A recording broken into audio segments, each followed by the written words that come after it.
मेरे सामाजिक परिवार के सभी सदस्यों और यह वीडियो देखने वालों को नमस्कार। वैसे तो हमेशा ही मेरी कोशिश होती है कि इस YouTube चैनल पर जो चर्चा हो वो ज्यादातर सार्थक, सकारात्मक हो, जिसको अंग्रेजी में पॉजिटिव न्यूज कहते हैं। लेकिन क्योंकि खबर तो कई तरह की होती है, निगेटिव भी होती है, पॉजिटिव भी होती है, तो सबकी बात करना, सबका विश्लेषण करना, सबका जो कहें कि कुछ छिपा हुआ दृष्टिकोण है वो भी दिखाना, वो मैं करता हूं।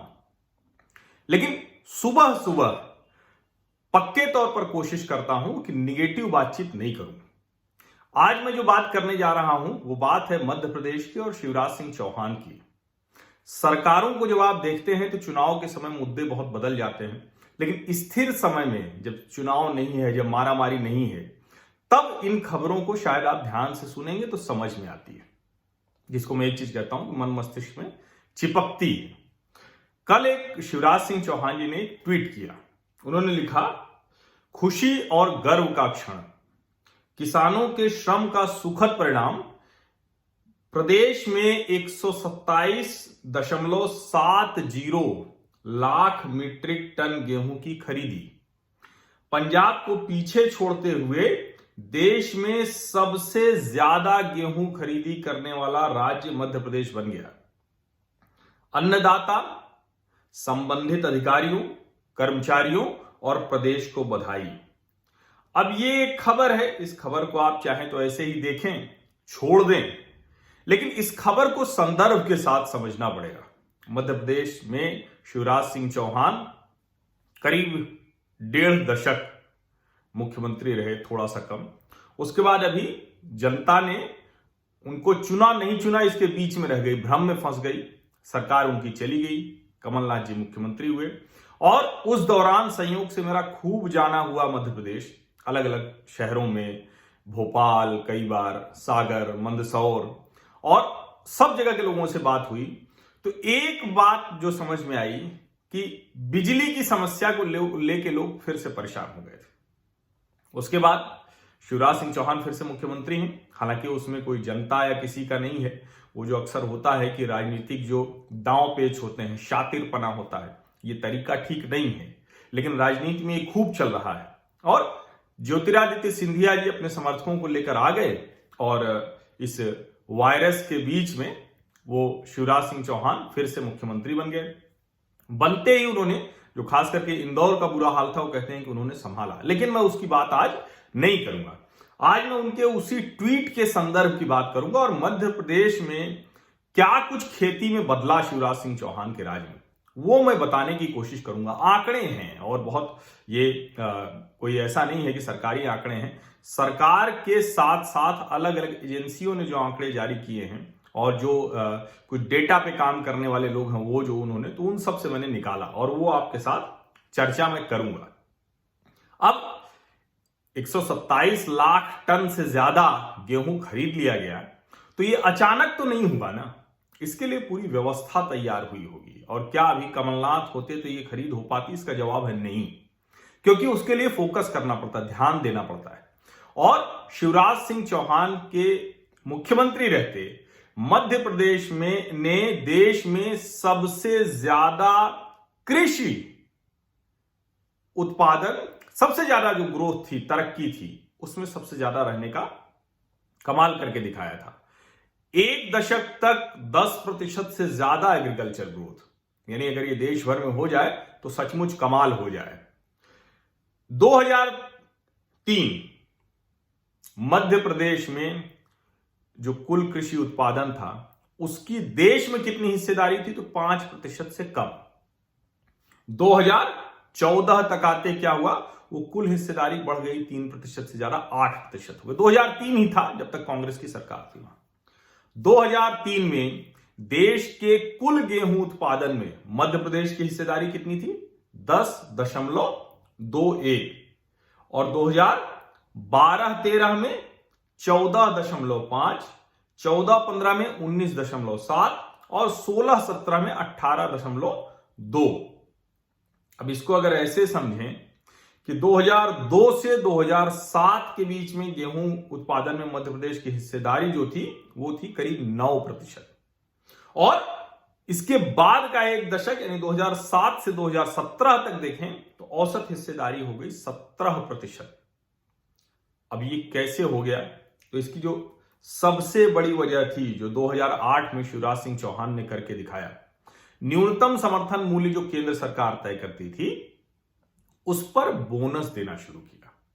100 रुपए का बोनस 2008 में मुख्यमंत्री रहते हुए शिवराज सिंह चौहान ने शुरू किया और इसी का नतीजा रहा कि गेहूं के उत्पादन में देश में जो हिस्सा था वो धीरे धीरे मध्य प्रदेश का बढ़ता गया। अब अगर इसको देखें, ओवरऑल ये है कि तीसरा सबसे बड़ा उत्पादक राज्य है गेहूं का। 17% अभी जो कहें कि औसत जो उसकी अपनी ग्रोथ रेट है, तरक्की है, जो हिस्सेदारी है, वो उसके हिसाब से कहें। 2003 से 2013 में मध्य प्रदेश के किसानों की औसत आमदनी 75% बढ़ी। हालांकि बहुत नीचे लेवल पे थे, बहुत बुरा हाल था मध्य प्रदेश का। कांग्रेस के दिग्विजय सिंह के शासन में बहुत बुरे हाल में थे। सड़क, बिजली, किसान सब बेहाल थे। और ये सब आंकड़े हैं, ये कोई मतलब ऐसा नहीं है कि कोई एक भाषण में दे रहा हूं। ये सब आंकड़े हैं। जो 100 रुपए का न्यूनतम समर्थन मूल्य बढ़ा और दूसरी जो चीजें हुई उससे मध्य प्रदेश में खेती बेहतर हुई। सिर्फ उसी से नहीं हुई, और भी कई कारण थे।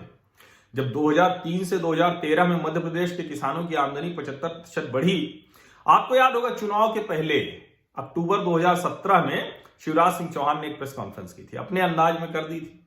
उन्होंने कहा कि मैं अमेरिका गया था, अमेरिका से अच्छी हमारे मध्य प्रदेश की सड़कें। अब ये सुन के बहुत आलोचना हुई और होनी भी चाहिए। अब चूंकि मध्य प्रदेश जो लोग जाते हों, वो तो दिल्ली में बैठे पत्रकारों ने खूब आलोचना की, टीवी चैनलों पर बहस हुई। लेकिन संयोग से इधर पिछले कुछ वर्षों में मध्य प्रदेश मेरा नियमित आना जाना होता रहता है और मैं आपको बताऊं कि सचमुच मध्य प्रदेश की जो सड़कें हैं वो देश के किसी भी राज्य को मुकाबला देती हैं शिवराज सिंह चौहान के शासनकाल में।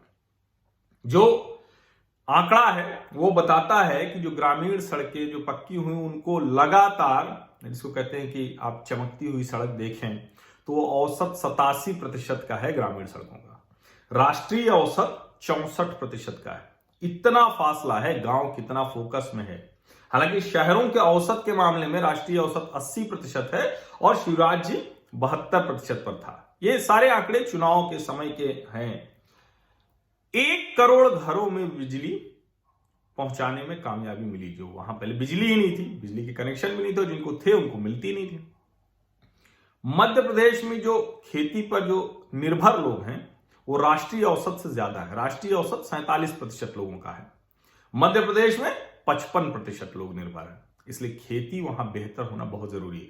ऐसा मैं नहीं कर रहा हूं, उद्योग भी बेहतर होना चाहिए और उसमें बहुत काम होना बाकी है। शायद अभी जो श्रम सुधार और औद्योगिक सुधार होंगे उसके बाद कुछ ठीक हो मामला, लेकिन उसमें बहुत काम होना बाकी है।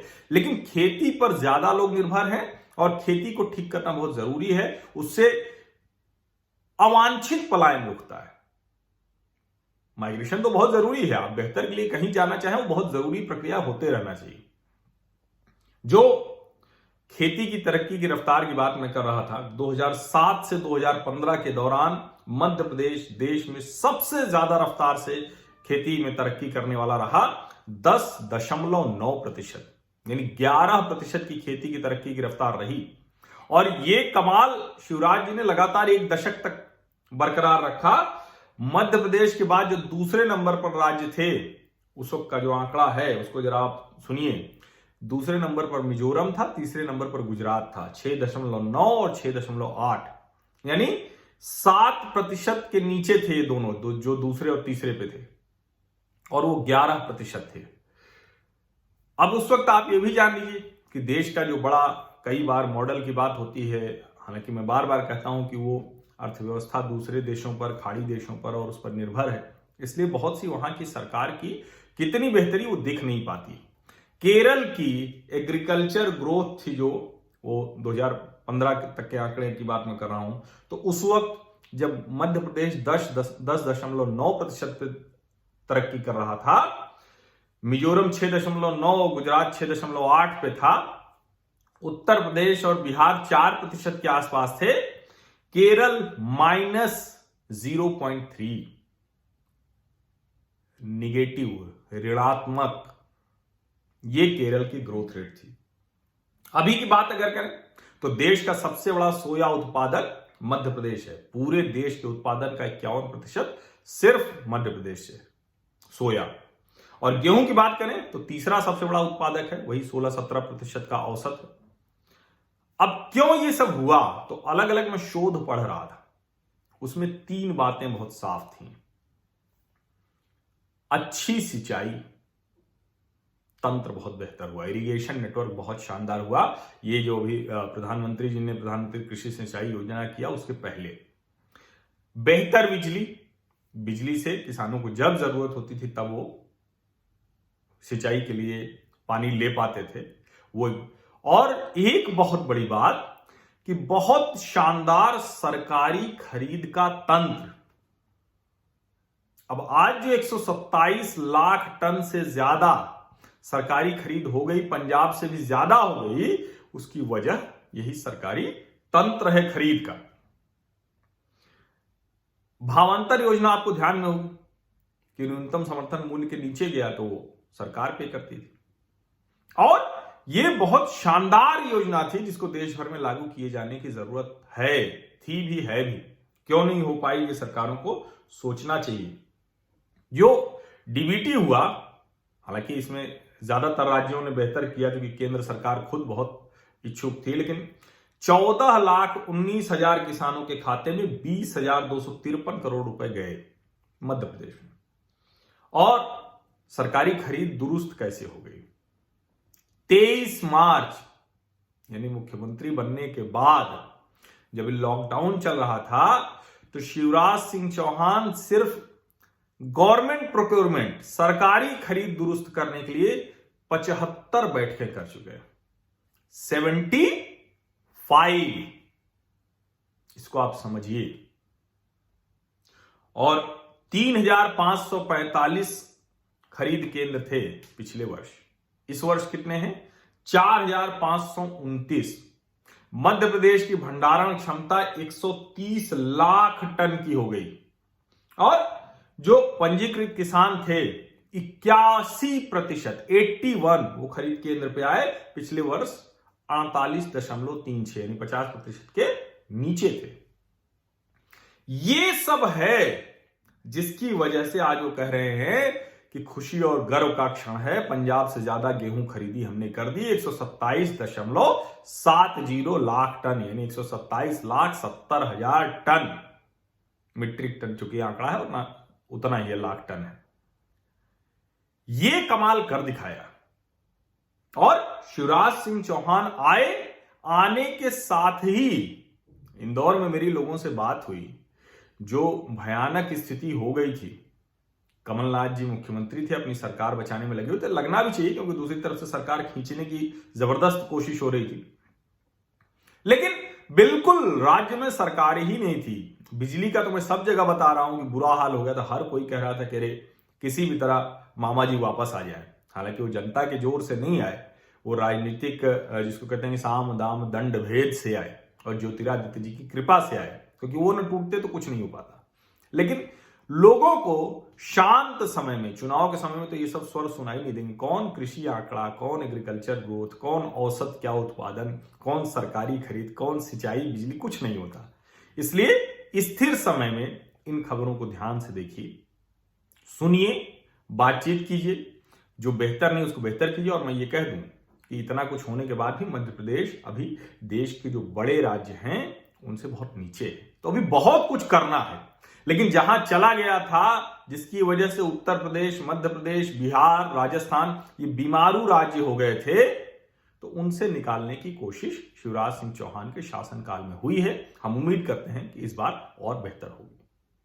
अब ऐसी शांति वाली, स्थिर भाव वाली चर्चा, विश्लेषण वो आप लगातार सुनना चाहते हैं तो मुझे ताकत दीजिए। और उसके लिए आपको कुछ नहीं करना है, कुछ मैं आपसे नहीं मांग रहा हूं। सिर्फ मेरे YouTube चैनल को सब्सक्राइब कर लीजिए, दूसरे लोगों को भी सब्सक्राइब करने को कहिए और नोटिफिकेशन वाली घंटी दबा दीजिए। बस इतना आप कर देंगे तो आपकी उस ताकत से मैं पॉजिटिव न्यूज, सकारात्मक और सार्थक चर्चा को बिना रुके, बिना थके, बिना लोगों को भड़काए, बिना समाज में विभाजन किए आगे बढ़ाता रहूंगा। बहुत बहुत धन्यवाद।